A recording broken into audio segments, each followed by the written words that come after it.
Hello dear students, एक gravitation का एक प्रॉब्लम डिस्कस कर रहे हैं। ध्यान से देखिए। A particle is dropped from a height h from surface of earth where distance h is comparable to radius r of earth. हमें कैलकुलेट करना है time taken by particle to reach surface of earth. तो वैसे तो बिल्कुल simple सा लगता है प्रॉब्लम। p पॉइंट से इसको रिलीज़ किया है h हाइट से, और ये कब अर्थ को स्ट्राइक करेगा ये हमें कैलकुलेट करना है।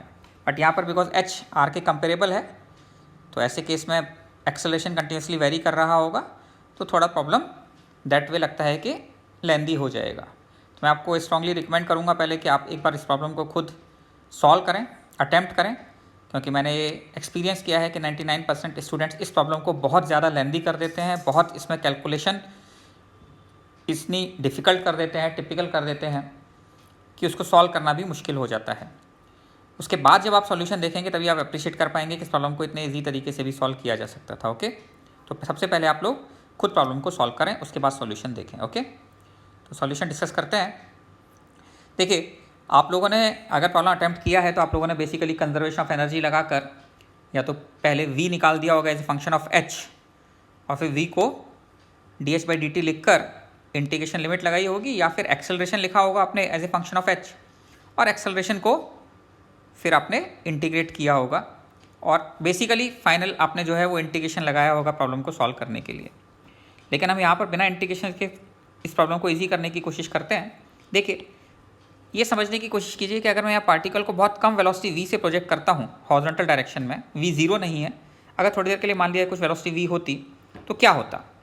तो मैं कहता हूँ कि इसका पाथ जो है वो कुछ इलिप्टिकल पाथ होता, और इलिप्टिकल पाथ होने में बेसिकली ये इस जगह पर आकर अर्थ को स्ट्राइक कर जाता और यहाँ पर मोशन ख़त्म हो जाता।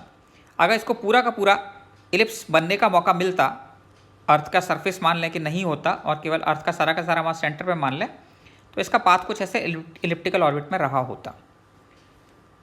और उस इलिप्स के में पूरा इलिप्स में जो टाइम पीरियड लगता, उसका जो टाइम होता t, ये आप लोगों को पता है, आप पढ़ चुके हैं। This is equal to 2 r⁴/2 divided by root g into m होता है, where capital M is mass of earth, और कैपिटल G आप लोगों को पता ही है, यूनिवर्सल ग्रेविटेशनल कांस्टेंट है। ये आपके पास टाइम पीरियड होता है जिसमें r क्या होता है, r सेमी मेजर एक्सिस होता है एलिप्स का, is equal to semi major axis of ellipse. Semi major axis basically half of major axis, तो this is semi major axis of ellipse. ये आप लोगों को ऑलरेडी पता है। अब आप ये समझने की कोशिश कीजिए कि अगर मैं इस v को और कम करता चला जाऊँ, तो आप ज़रा ध्यान दीजिए, अगर v को और कम करेंगे तो ये और इस तरीके से श्रिंक होता चला जाएगा।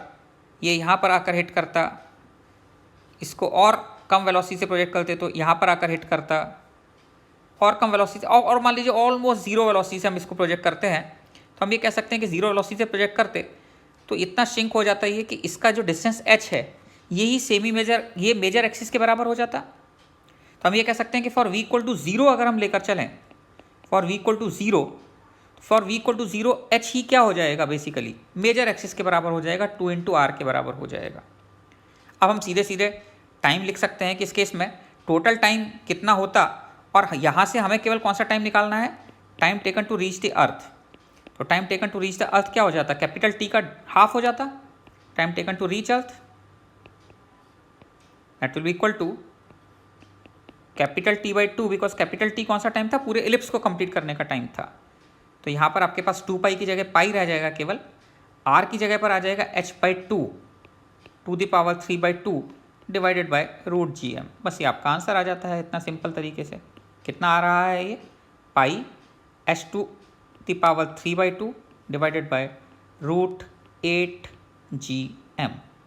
आप देख सकते हैं कि आपने इस प्रॉब्लम को सॉल्व करने में अगर इंटीग्रेशन से सॉल्व किया तो कितना टाइम लगता है, उसके बाद भी आप आंसर जो है वो सही निकाल पाते हैं या नहीं निकाल पाते, और कितने इजी तरीके से इसको इस मेथड से सॉल्व किया जा सकता है। ओके, आई होप आपने एंजॉय किया होगा।